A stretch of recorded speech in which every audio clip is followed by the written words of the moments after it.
We go to sports. Wow! Remember when amateur athletics were for amateurs? Yes! Yes! Well, those days are dying a swift death. What? First, we had college football with the NIL and player transfer portals. Fuck. Now we have college basketball, Come on, man. whose schools are going to be allowed to pay their players directly. I'm Jazz Berganzo on this. What's next? High school? What? Oh, wait. But it's what's next.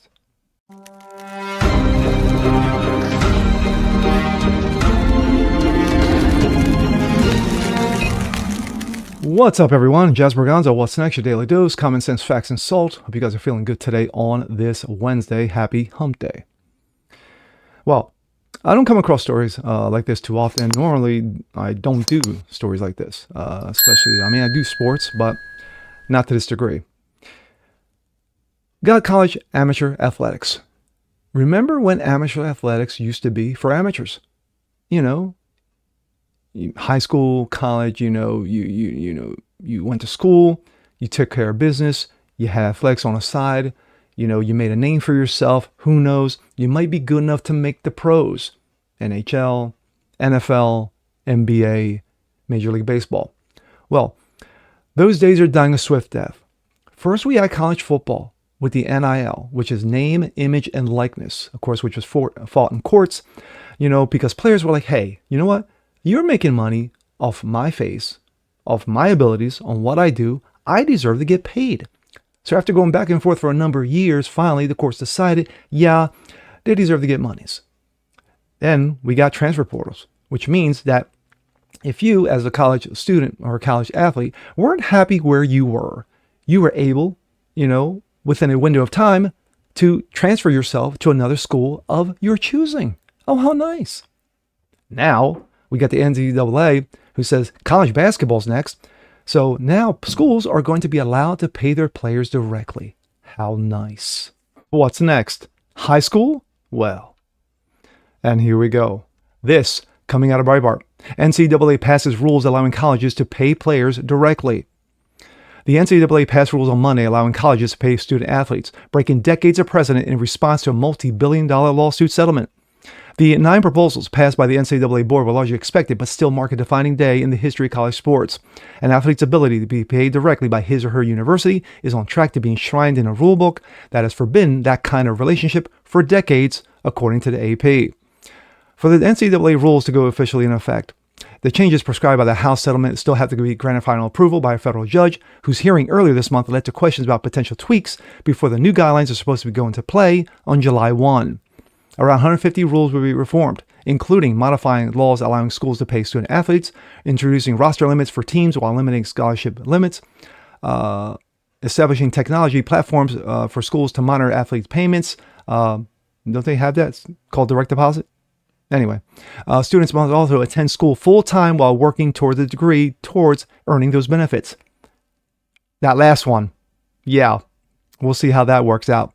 The changes come after the NCAA Power 4 commissioners recently called upon the Congress to regulate name, image, and likeness, NIL, and the transfer portal to create the national standard. Quote, Greg Sankey, Jim Phillips, Tony Petitti, and Brett Yormark have all been on Capitol Hill to discuss with Congress how can it help regulate NIL, and the transfer portal, the latter which continues to be a hit among college athletes looking to score some more monies. No. Really? Since it opened in late March, as many as 1,000 Division I college basketball players have entered the transfer portal, a database listing their desire to transfer institutions. During an interview with Special Report, Brett Yormark, the Big 12 commissioner, told Bret Baier that Congress needs to set a national standard. Quote, we need help from Congress, said Yormark. Where I sit from today, federal preemption, having a standardized platform that oversees and governs NIL is critically important. Today, 34 states see it as very differently, and it's relatively unruly. Let's continue with Michelle Arola Palmer.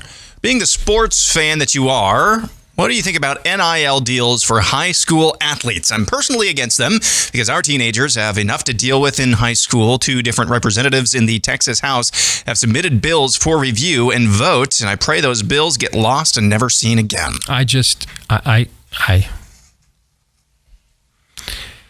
Why not?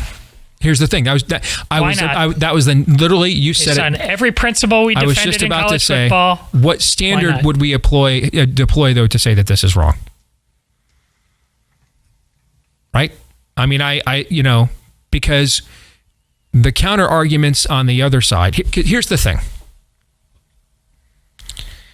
The counter arguments on the other side are a high school football player what's stopping a high school football player from just getting a job and getting paid to do absolutely nothing because he's the star player on the team? That's been going on for generations and decades, particularly in a state like Texas. Nothing is the answer. Nothing. Absolutely nothing stopping that. The problem we have is without a higher moral virtue, you're left to argue against these technocratic things. That's why the question of by what standard would we say no? Because if there isn't a higher moral standard, then just simple technocratic utilitarian ethics are all that is left at that point. So, I mean, that's where we are. Well, I mean, and that's why a lot of states have transfer policies where you have to sit out a semester or something to. Yeah, well, all those things pre-existed. Why are those just? Because now we can say if you played JUCO for 2 years, that doesn't count against you. Why shouldn't you be able to go from high school football, one school, one season, basketball, a different school, baseball, a different? Exactly. Why not? In fact, it's funny you should say that. Late last week, a federal judge seemed to indicate he is going to grant standing to a case that would basically threaten any eligibility rules or limited eligibility. That you could just be in college. You could be a college athlete for as long as you're good enough to play on a team. All of this completely detached from your student enrollment status whatsoever, basically. All of this is just showing how big our idols are, because the simple fact of the matter, this is displaying that the real question with all of this is, do you want morality or not? Yes. Period. Yes. Period. And you got a lot of people in one walk of life, they say they do, but here they've got a special shiny idol where it doesn't matter. We see you. For those who still think that amateur athletes are still amateurs, like I said in my intro, it's pretty much dying a swift death. The second the lawsuit began with name, image, and likeness, hey, it's my face, NCAA college video games, EA Sports, that's me. That's me. That's my number. Those are my moves.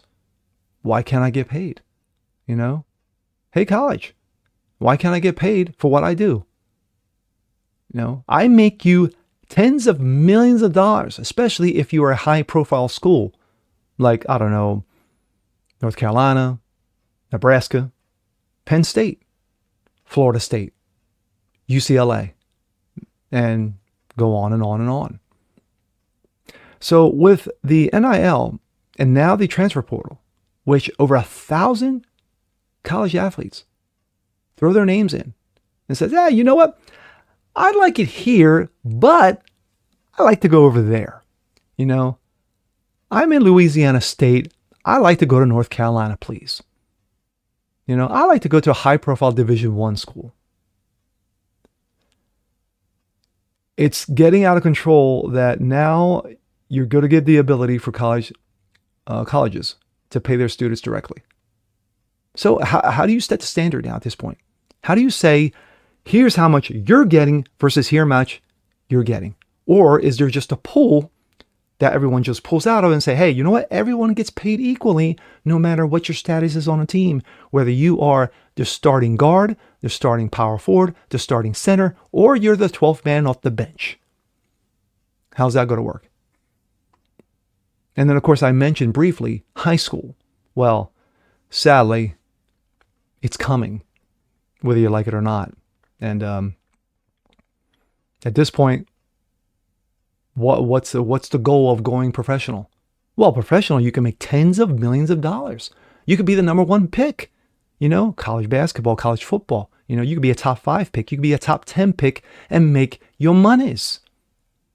In the meantime, the days of you getting $20, for a lunch and, to buy your books, those days are gone. Now it's just like, well, not only are you going to buy me lunch, but you're getting me breakfast, you're buying my books, Hey, by the way, I need a car. How about that? The morality window has been slammed shut, and no one can bitch about it because you all doomed yourselves. So sadly, Joe Jane, in the middle of the country where your high school, where your son or daughter is doing extremely well in high school, guess what? It's coming. It's coming. And with that being said, I'm Jazz Berganzo. This is What's Next. Want to see more like this? Please leave a comment below. Like it, share, subscribe to it. Hit that notification bell so you guys never miss a thing. Continue spreading the word about the show. Appreciate you guys watching as always. And we'll see you next time. Peace.